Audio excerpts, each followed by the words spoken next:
Welcome back, everybody, to the deep dive. You can download the book for free from our website. Today, we're going to get into something that I know a lot of you are interested in, and that's the science behind body transformation. And we've got a whole bunch of sources here that we're going to go through, covering training, nutrition. We've even got some stuff in here about performance-enhancing drugs. So it's a lot to unpack. It is. But by the end of this deep dive, you should have a really solid understanding of how all these different pieces fit together. Yeah, we're really going to try to break down those mechanisms behind those dramatic physique changes.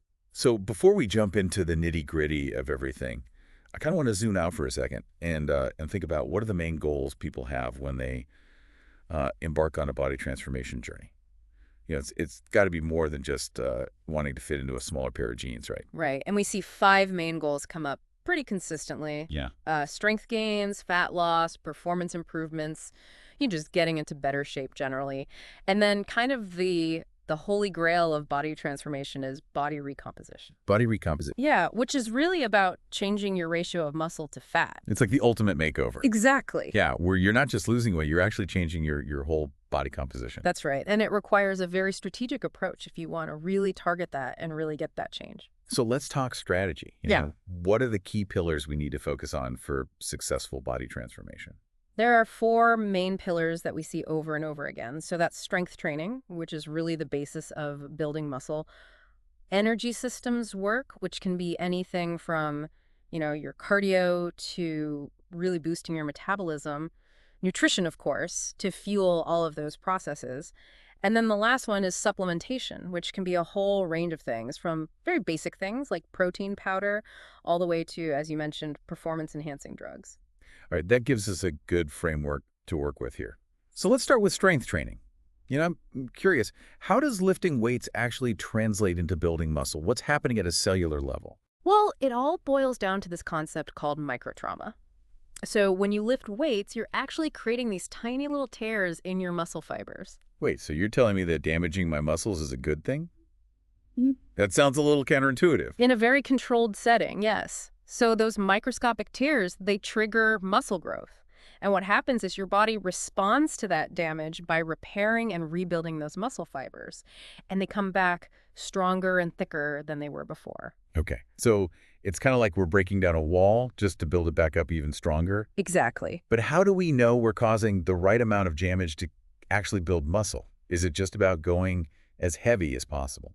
Not necessarily. It's not just about the weight that you lift, but also about the time that your muscles spend under tension. We call this time under tension, or PUT. Yeah. And generally, the sweet spot for muscle growth is going to be keeping that tension for about 30 to 60 seconds per set. So slow and controlled movements are key here. And speaking of control, our sources also talk about rep ranges, which seem to play a role in this whole process. They do. Different rep ranges are going to target different training zones. So if you go too heavy, you're spending less time under tension, even though you're causing a lot of damage quickly. Nope. But if you go too light, you might spend a long time under tension, but you're not actually causing enough damage to really optimize your muscle growth. So where's that sweet spot? Where's that Goldilocks zone for really maximizing muscle growth? Research suggests that the 6 to 12 rep range, Okay. using a weight that keeps your muscles under tension for that, 30 to 60 second window, that's where we really see the best results for muscle growth. So it's not about maxing out on every set, but it's really about finding that sweet spot where we're maximizing tension and also damage, I guess. Now, our sources also get into the fascinating world of hormones and their role in body transformation. Right. And I got to say, this is where things get really, really interesting for me. Hormones are kind of these chemical messengers that orchestrate all these processes in our body, including muscle growth and fat loss. But what's really wild to me is that different training styles actually trigger specific hormonal responses. They do. So it's not just about what we do in the gym, it's about how our body reacts to it on a hormonal level. Okay. So break it down for me. What are the key players in this hormonal game of muscle building? The 3 stars of the show are going to be testosterone, growth hormone, or HGH, and insulin. Okay. Let's break those down one by one. So first up, testosterone. I know it's often associated with, masculinity and things like that, but what's its role in muscle building? So testosterone is a very powerful anabolic hormone, which means it promotes tissue growth. Okay. So it increases something called protein synthesis, which is just the process of your body building new muscle proteins. Got it. It also has a slight what we call anti-catabolic effect, and that just means it helps prevent muscle breakdown. So more testosterone equals more muscle. Got it. Now, what about growth hormone? I've always heard that it's obviously important for growth, but how does it contribute to building muscle? So growth hormone, or HGH, it's another powerhouse when it comes to building muscle. It significantly decreases protein breakdown, Okay. and it increases something called lipolysis, Glycolysis. which is just a fancy word for the breakdown of fat for fuel. Ah, so it helps us hold on to our hard-earned muscle while also burning fat. Talk about a win-win. Exactly. Now, what about insulin? I always thought of insulin as something related to blood sugar, not really muscle growth. Right. So insulin's main job is regulating blood sugar, but it also has this really potent anabolic effect. Great. And what it does is it promotes the uptake of glucose and amino acids into your muscle cells, which are really the building blocks for building and repairing tissue. So it's kind of like the delivery truck that's transporting those essential nutrients right into the muscles. Yeah, think of it that way. Okay, I'm starting to see how these pieces fit together, but this makes me wonder, do all of these hormones work independently, or do they kind of interact with each other? You know, they don't act in isolation. They have a really complex interplay. So sometimes they're working synergistically to boost their effects. Interesting. And sometimes they can actually be working against each other, depending on your training and nutrition. Wow, so it's like a delicate dance happening within our bodies. Yeah. We need to make sure we're choreographing the right moves. Exactly. Now, I know our sources also mention some other hormones like cortisol, IGF-1, thyroid hormones. What are their roles in this intricate dance? So they definitely play supporting roles. For example, cortisol is what we call a catabolic hormone, Okay. and that can actually break down muscle tissue. Oh, so that's not good. So managing stress levels is really important for minimizing the impact of cortisol. Got it. Then you have something called IGF-1. That stands for insulin-like growth factor. It's produced in response to growth hormone, and it basically enhances muscle growth even further. Okay. And then your thyroid hormones are really important for regulating your metabolism, which impacts both building muscle and losing fat. So it's this complex hormonal symphony, with each hormone playing its part. But let's get back to those main players: testosterone, HGH, and insulin. What can we actually DO in the gym to optimize their production and really crank up that muscle growth? That's where training techniques come in. Okay. And there are two main categories that I want to talk about. We have lactate-inducing methods, and then what we call max tension force methods. Okay. Those sound pretty technical. Can you break those down for us? So lactate-inducing methods, or what we think of as like bodybuilding style training, primarily focus on promoting muscle growth through something called cumulative fatigue. Okay. So it's really about pushing your muscles to their limits. So it's about tiring those muscles out. Exactly. Okay, what are some examples of these techniques? I'm ready to get my sweat on. Well, probably the most common one you've heard of is sets to failure. And that's where you're lifting a weight until you literally can't do another rep. Okay. So you're tapping into every last bit of strength that your muscles have. And then you have drop sets. And that's where after you reach failure, you're going to immediately reduce the weight and continue lifting until you reach failure again. Love it. And then we also have things like rest pause sets, post-fatigue methods, and pre-fatigue methods, all aimed at really pushing your muscles to their limits and maximizing muscle fiber recruitment. So lots of ways to exhaust those muscles and really trigger growth. Exactly. Now, what about those max tension force methods? How do they differ? So max tension force methods, sometimes called strength-focused training, primarily stimulate testosterone production and they activate your central nervous system. Okay. So they're going to involve lifting heavier weights for fewer reps with a real focus on generating maximum force. Okay, so more like powerlifting style training. Exactly. What kind of techniques would fall into that category? Yeah. Examples would include sets in what we call the absolute strength and functional hypertrophy zones. These zones correspond to very specific rep ranges and percentages of your max lift, and they target different muscle fibers and hormonal responses. We also have cluster training, where you're going to incorporate short rest periods between reps within a set. Okay. And this allows you to lift heavier weight for more reps overall because you're giving your muscles just a little bit of time to recover. And then you also have something called intense loaded stretching, which is also called EQI. Okay. And that one is exactly what it sounds like. Yeah. You're holding a very heavy weight in a stretched position. So it's kind of like a supercharged static stretch. Exactly. Wow. So many different ways to approach strength training. Yeah. It really highlights that there's no one-size-fits-all approach. Exactly. You know, it's about understanding these techniques and tailoring them to your individual goals and really how your body responds to them. But even with the best training program in the world, it's all for nothing if we're not fueling our bodies properly, right? You're absolutely right. Nutrition really is the foundation of any successful body transformation. In fact, I've heard some experts argue that it's even more important than the training itself. Oh, wow. And even more impactful than drugs when it comes to changing your physique. Okay, I'm really intrigued now. Tell me more about this ultimate body transformation tool. Where do we even begin? Well, let's start with nutrition for building muscle mass. There are 3 main approaches that we see over and over again. Okay.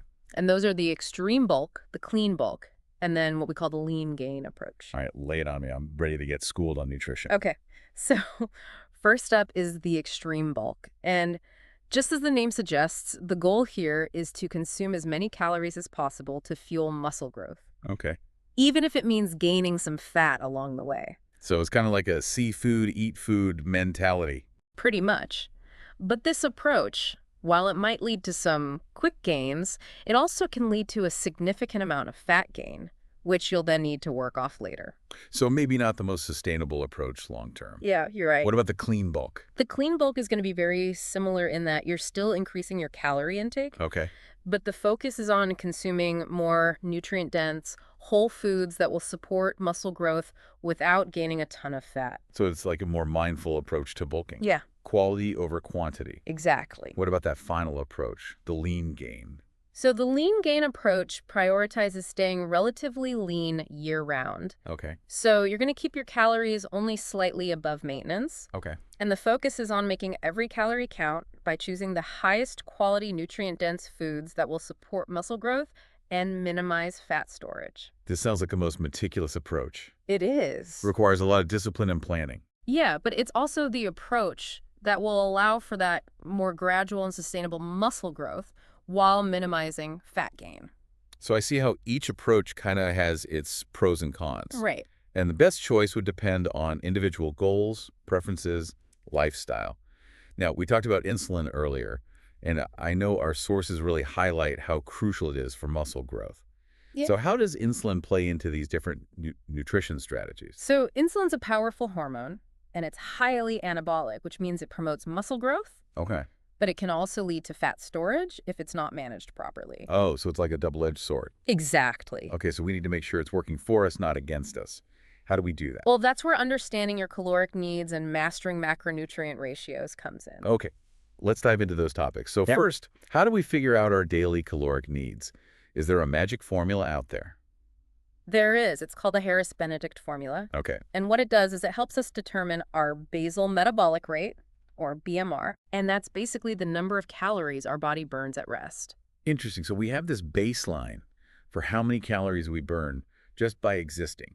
What happens next? How do we factor in our activity levels? To get your total daily energy expenditure, or TDEE, you multiply your BMR by an activity factor. So if you have a desk job and you're not very active, you're going to multiply your BMR by a lower number. But if you hit the gym a few times a week, you're going to bump that up a little bit. And then if you're a marathon runner or a construction worker, you're going to multiply it by an even higher number. It's kind of like a personalized multiplier based on how much energy you're expending. Exactly. Okay, so once you have your TDEE, you know roughly how many calories you need to maintain your current weight. But what if you want to lose fat or gain muscle? How do you adjust that number? That's where calorie manipulation comes in. So Okay. to lose fat, you're going to create a calorie deficit. That means you're going to eat slightly less than your TDE. And to build muscle, you're going to create a calorie surplus. That means you're going to eat slightly more than your TDE. So it really is all about energy balance. Yep. Calories in versus calories out. Exactly. But as we talked about earlier, it's not just about the number of calories, but also the quality of those calories. You got it. You know, we need to pay attention to those macronutrients. Yeah. Protein, carbs, and fats. Exactly. And the ratio of those macros that you have in your diet is really going to make a big difference. Think of it like building a house. You need the right amounts of bricks and wood and concrete in the right proportions to create a solid structure. That's a great analogy. Yeah. So let's break down those macronutrients one by one. First up, protein. We know it's essential for muscle growth. But how much do we actually need?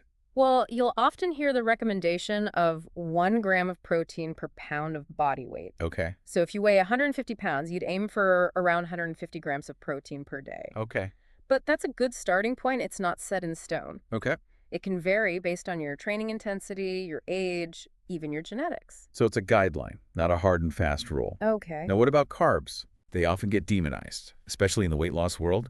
But I've also heard they're important for energy, for muscle recovery. Yeah, and you're right. They're your primary fuel source, especially for those intense workouts. Okay. And they help replenish something called glycogen stores, Glycogen stores. which are essential for muscle function and growth. So carbs are our friends, not our enemies. As long as you're choosing the right type and consuming them in moderation. What about fats?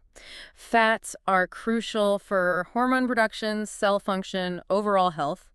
Don't be afraid of healthy fats. Okay. Yeah. So we need a balance of all three macros, Yes. but how do we figure out the right ratio for our own individual goals? Well, there are a few different approaches, and the best one for you is really going to depend on how your body responds. Okay. So some popular methods include carb cycling, carb-dominant diets, balanced diets, and then fat-dominant diets. So there's that personalization theme again. It's not one size fits all. It's not. Can you just give us a quick rundown of those different approaches to carbs and fats? Sure. So carb cycling involves alternating between high-carb and low-carb days. Okay. And it's often timed around your workouts.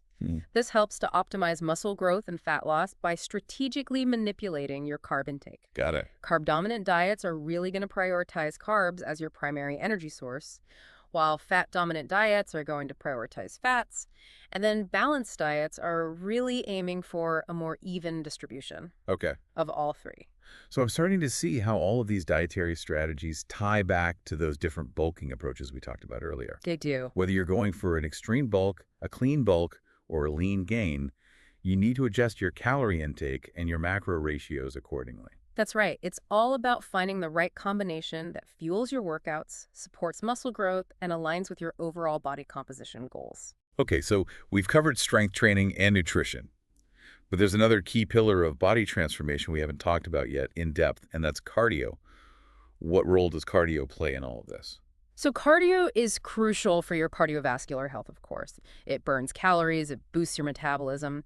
But just like with strength training and nutrition, there's no single best approach to cardio. Okay. Our sources really break it down into two main categories. You have long and slow cardio and short and hard cardio. Okay, those sound pretty self-explanatory. They are. But can you elaborate on the differences? And more importantly, how do we choose the right type of cardio for our goals? So long and slow cardio, just like the name suggests, involves working at a lower intensity for a longer duration. So that might be something like a jog, a bike ride, a swim. Yeah. It's all about that steady state cardio that you can sustain for, 30 minutes to an hour. Okay. Short and hard cardio, on the other hand, is all about intensity. Okay. So think sprints, HIIT workouts, anything that's going to get your heart rate up really high for short bursts. So it's really about choosing your pace and your duration. Right. Are there any specific benefits to one approach over the other?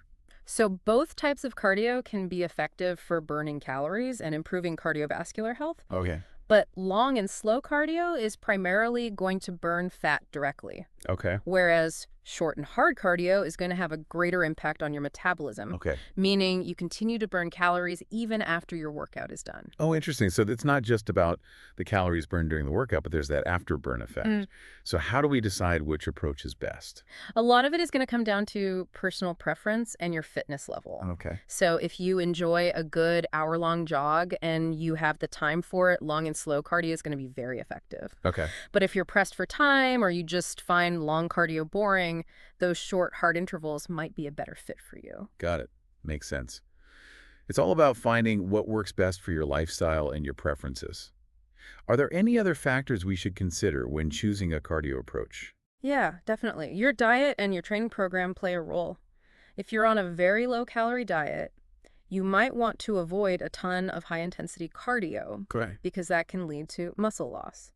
And if you're following a low-carb diet, you might find that your performance suffers during those intense bursts because your body's not getting those readily available carbs. Okay. It needs for fuel. So it's all connected. So just like everything else we've talked about so far, It's about finding that sweet spot, Yes. that personalized approach that takes into account all these different factors that are at play. Speaking of personalized approaches, our sources also delved into the world of chemically enhanced body transformation. Right. I know this is a topic that can be controversial, but it's also something I know a lot of people are curious about. Right. So I'm curious to get your take on this. What are some of the compounds that people use to enhance their body transformation efforts? Well, probably one of the most well-known categories is anabolic steroids. Okay. And these are essentially synthetic hormones that mimic the effects of testosterone. Oh. So they're going to amplify your muscle growth and your strength gains. So they kind of turbocharge your body's natural muscle-building processes. But I imagine there are downsides as well. There are definitely risks. Yeah. Associated with anabolic steroid use. And those can range from things like acne and hair loss to more serious issues like cardiovascular problems, liver damage. It's really important to understand those risks before you even consider using these substances. Okay, so it's not a decision to be taken lightly. It's not. And, I remember you emphasizing responsible use Yes. when it comes to steroids. What does that actually entail? So responsible use, first and foremost, means consulting with a qualified healthcare professional Okay. to really understand the risks, the benefits, and to get guidance on usage. It also means cycling, which is just taking steroids for specific periods of time followed by breaks. Okay. To let your body recover, dosage is super important as well. Starting low and gradually increasing under the guidance of a healthcare professional is going to be key. And then, of course, monitoring for any side effects. So it's not just about popping a pill and hoping for the best. It's not. It's really about careful planning, monitoring, understanding the risks involved. What other compounds are mentioned in our sources? So we also see things like growth hormone, or GH, and then insulin-like growth factor, or IGF-1. Growth hormone stimulates the production of IGF-1, and both of these hormones play a key role in muscle growth and fat loss. So they're like a powerful duo when it comes to body transformation. But how do people actually, increase their levels? Yeah. Enhance their effects? So there are a few different ways. Some athletes and bodybuilders will use synthetic GH, but this comes with a whole host of risks and ethical considerations. Other approaches focus on boosting natural GH production, and that's where things like that intense loaded stretching we talked about comes in. Oh, so EQI can actually boost growth hormone levels. Right. So it's not just some random technique, there's actually a scientific basis for it. What about insulin? How does that hormone fit into the picture? So insulin's tricky. It's highly anabolic, which means it promotes muscle growth, but it can also lead to fat storage. Right, the double-edged sword. Exactly. So some athletes will use what we call exogenous insulin. And this means they're injecting insulin to increase their levels in the body, often timed around workouts or meals, to maximize that nutrient uptake. So it's like a precise delivery system for those muscle-building nutrients. But this sounds like a risky approach. It absolutely is. Mismanaging insulin can lead to some very serious health complications, including hypoglycemia or low blood sugar, Okay. which can be life-threatening. So this is definitely not something to experiment with lightly. It requires expert guidance and monitoring. Okay, so we've talked about anabolic steroids, growth hormone, and insulin. Are there any other compounds that our sources mention that people use for body transformation? Yeah. Our sources also talk about the adrenergic system. Okay. Which plays a role in regulating metabolic rate and fat burning. So we're talking about compounds that can ramp up our metabolism, help us burn more calories. What are some specific examples? So the sources talk about ephedrine, clenbuterol, and yohimbe. Okay. And these compounds are known for what we call thermogenic effects. They basically increase body temperature and metabolic rate, Okay. leading to that increased calorie burning. So it's kind of like turning up your internal thermostat. Exactly. But I'm guessing these also come with risks. They do. They all have potential side effects. Okay. Things like increased heart rate, anxiety, insomnia. So they should be used with caution and under the guidance of a healthcare professional. So even when we're talking about things that are marketed as fat burners and metabolism boosters, there are risks involved. There are. And it all comes back to making informed decisions, Exactly. weighing those benefits against the risks. And remembering that these compounds are not magic bullets. They can potentially enhance your results, but they're not going to do the work for you. You still got to put in the work. You do. All right. Now, before we wrap up this section, I want to touch on something that's often overlooked, and that's the specific considerations for women when it comes to body transformation. Right. I know there are a lot of misconceptions out there, so I'm curious to hear what our sources say about this. Yeah, that's a great point.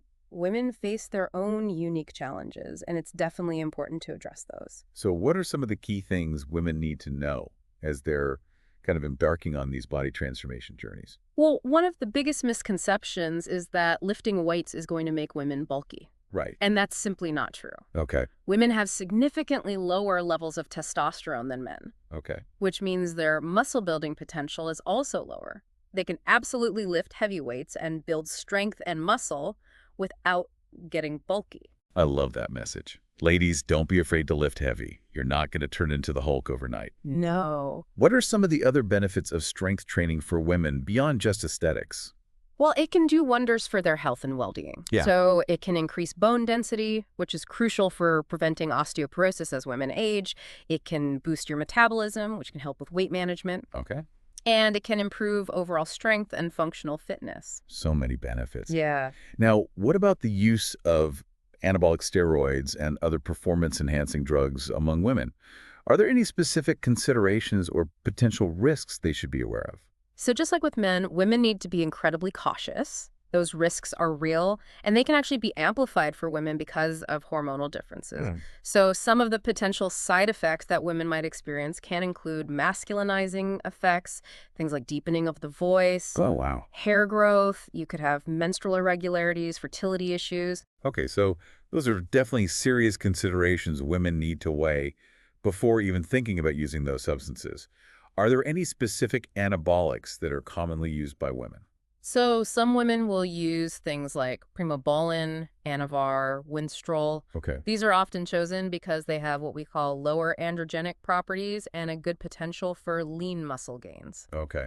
But again, I just want to emphasize, these substances come with risks, Yeah. and they should never be used without the guidance of a qualified healthcare professional. It's all about making informed decisions. Yeah. Understanding the potential consequences. Exactly. Okay, we've covered a lot of ground here, from strength training and nutrition to this more controversial world of performance-enhancing drugs. But there's one more piece of the puzzle we need to explore, and that's really those strength training techniques for maximizing muscle growth. Right. We touched on some of these earlier, but let's dive a little deeper into the specifics in the final part of this deep dive. Sounds good. Yeah. So let's get back to the gym and really talk about some of those specific strength training techniques for maximizing muscle growth. We've got those two broad categories, remember? We've got the lactate-inducing methods, and then we've got those max tension or force methods. Yeah, bring on the burn. What are some tried and true techniques that really get us there? Well, a classic one, and I'm sure you've heard of this one, is sets to failure. Yeah. So this involves lifting a weight until you literally can't complete another repetition. Okay. With good form. So you're essentially just tapping into every last bit of strength that your muscles have. So no pain, no gain, right? Well, it's not necessarily about pain, but it's definitely about pushing your limits, and it really challenges your muscles to adapt and grow. Yeah. And sets to failure are very effective for maximizing something called motor unit recruitment, which is essential for muscle growth. So I'm noticing a theme here. Uh-huh. It seems like a lot of these techniques are about finding ways to really push past our comfort zone, challenge those muscles. Yeah. What are some other techniques that we can use to really crank up the intensity? Another popular method is drop sets. Okay. And this is where after you reach failure with a certain weight, you immediately reduce the weight and continue lifting until you reach failure again. I love that. It's like squeezing every last drop of juice out of those muscles. Are there any other ways to extend a set and really maximize that muscle stimulation? Yeah. So you can also use what's called rest pause sets. Okay. And this is where you take very short rest periods, maybe 10 or 15 seconds between each rep within a set. This allows you to lift heavier weight for more reps overall because you're giving your muscles just enough time to recover between those really challenging reps. Okay, so it's about incorporating rest strategically to really help us push past those normal limits. Right. Now, what about those post-fatigue and pre-fatigue methods you talked about earlier?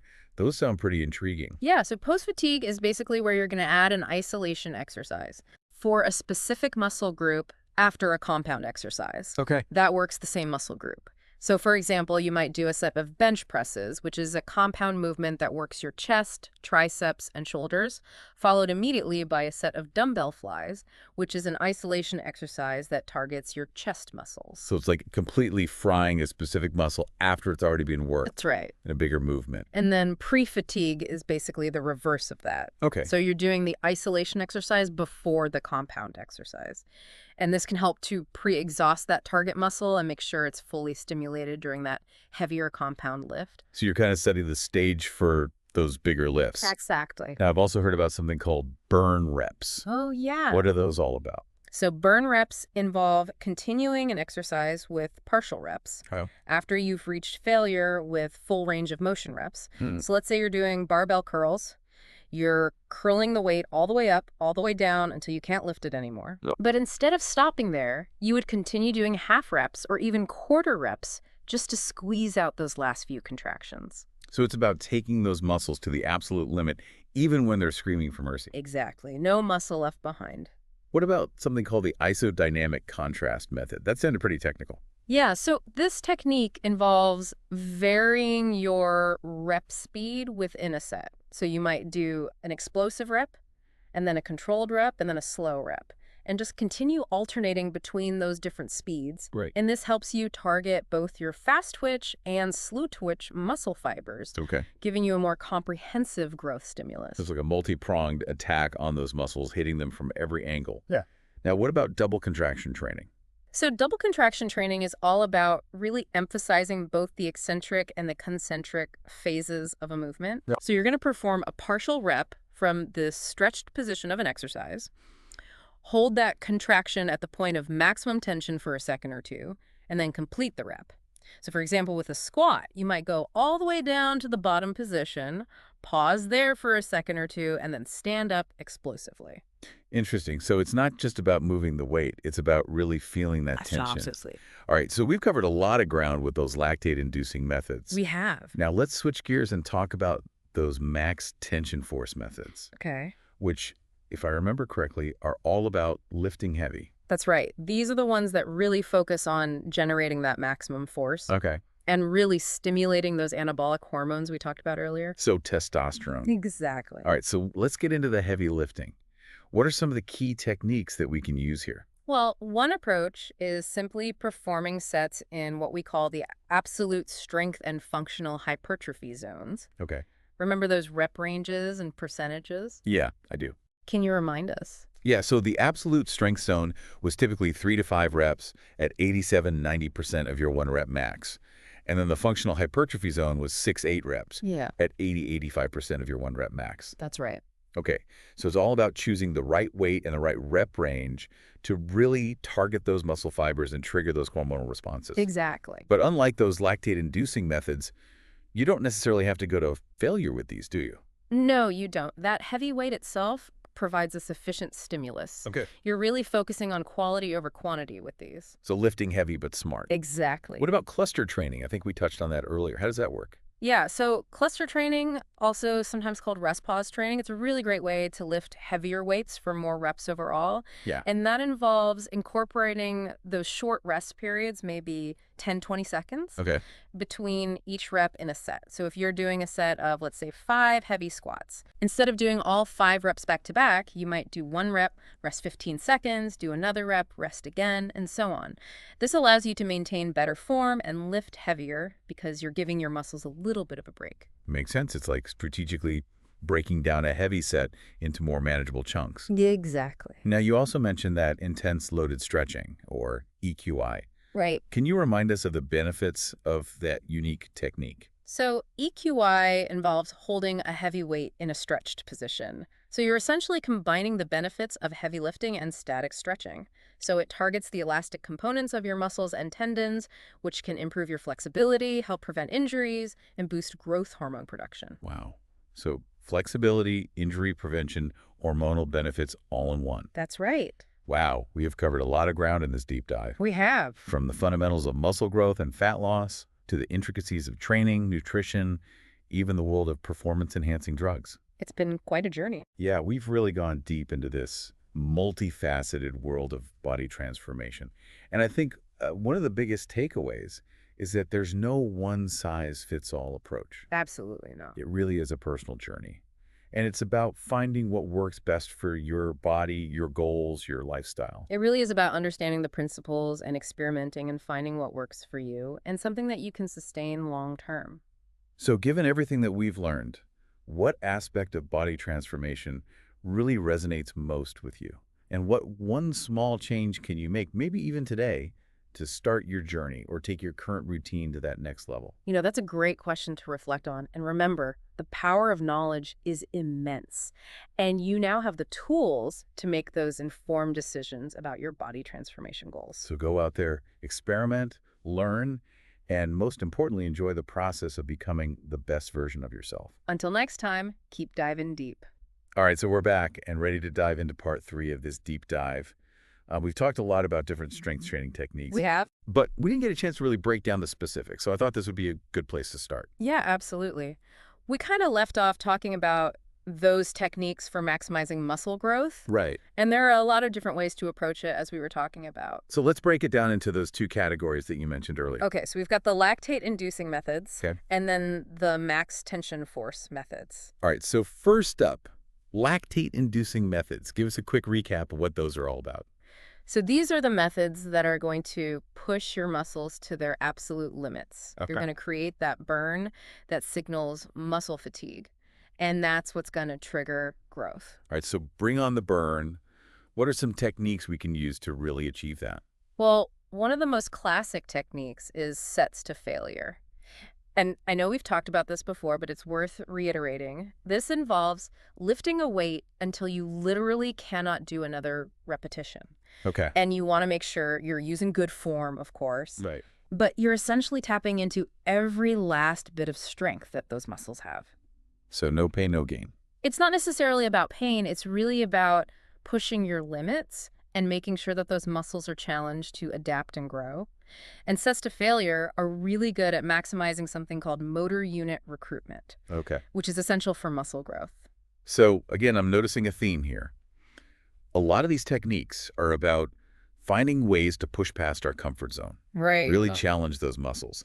What are some other techniques we can use to crank up the intensity? Another popular method is drop sets. And this is where, after you reach failure with a certain weight, you immediately reduce the weight and you continue lifting until you reach failure again. I love that. It's like squeezing out every last drop. Exactly. Are there any other ways to kind of extend a set and maximize that muscle stimulation? Yeah. We also have rest pause sets. And this is where you're going to take those very short rest periods, like 10 or 15 seconds between reps within a set. And what this does is it allows you to lift heavier weight for more reps overall because you're giving your muscles that time to recover. So it's about incorporating rest strategically. Exactly. To push past those limits. Yeah. Now, what about those post-fatigue and pre-fatigue methods we talked about earlier? Yeah, so post-fatigue involves adding an isolation exercise for a specific muscle group after a compound exercise that works that same muscle group. Okay. So for example, you might do a set of bench presses, which is a compound movement that works your chest, triceps, and shoulders, followed immediately by a set of dumbbell flies, which is an isolation exercise that really just targets those chest muscles. So it's like completely frying a specific muscle after it's already been worked. Exactly. What about pre-fatigue? Is it just the reverse? It is. So with pre-fatigue, you perform the isolation exercise before the compound exercise. And this can help to pre-exhaust that target muscle, making sure it's fully stimulated during that heavier lift. So you're setting the stage for those bigger lifts. Exactly. Now, I've also heard about something called burn reps. What are those? So burn reps involve continuing an exercise with partial repetitions after you've reached failure with full range of motion reps. So let's say you're doing barbell curls, you're curling the weight all the way up, all the way down, until you can't lift it anymore. Instead of stopping there, you would continue doing those half reps or even quarter reps to really just squeeze out those last few contractions. So again, it's about taking those muscles to the absolute limit, Absolutely. even when they're screaming for mercy. No muscle left unturned. What about something called the isodynamic contrast method? That one sounded pretty technical. Yeah, so this technique involves varying your rep speed within a set. So you might start with an explosive rep, then do a controlled rep, then do a slow rep. and you just alternate back and forth between those speeds. Okay. And this helps to target both your fast twitch and your slow twitch muscle fibers, Okay. giving you a more comprehensive growth stimulus. So it's like a multi-pronged attack, hitting those muscles from all different angles. Yeah. Now, what about double contraction training? So double contraction training is all about emphasizing both the eccentric and the concentric phases of a movement. Okay. So you perform a partial rep from the stretch position of an exercise. You hold the contraction for a second or two at that point of maximum tension, and then you complete the rep. So for example, with a squat, you might go down to that bottom position, pause for a second or two, and then stand up explosively. Interesting. So it's not just about moving the weight, it's about really focusing on that tension. Exactly. All right, so we've covered a lot with lactate-inducing methods. We have. Now, let's switch gears and talk about those max tension force methods, Okay. which, if I'm remembering correctly, are all about lifting heavy. Yes. Those are the ones that really focus on generating maximum force and stimulating those anabolic hormones, Okay. testosterone. All right. So let's get into the heavy lifting. What are some of the key techniques we can use here? Well, one approach is simply performing sets in those absolute strength and functional hypertrophy zones that we were talking about earlier. Right. Can you remind us what those rep ranges and percentages were again? Sure. So the absolute strength zone is typically 3 to 5 reps at 87 to 90% of your 1 rep max. And then the functional hypertrophy zone is 6 to 8 reps at 80 to 85% of your max. Okay, so it's about choosing the right weight and the right rep range to really target those muscle fibers and trigger those hormonal responses. That's right. Now, unlike those lactate-inducing methods, you don't necessarily have to go to failure with these, right? You don't.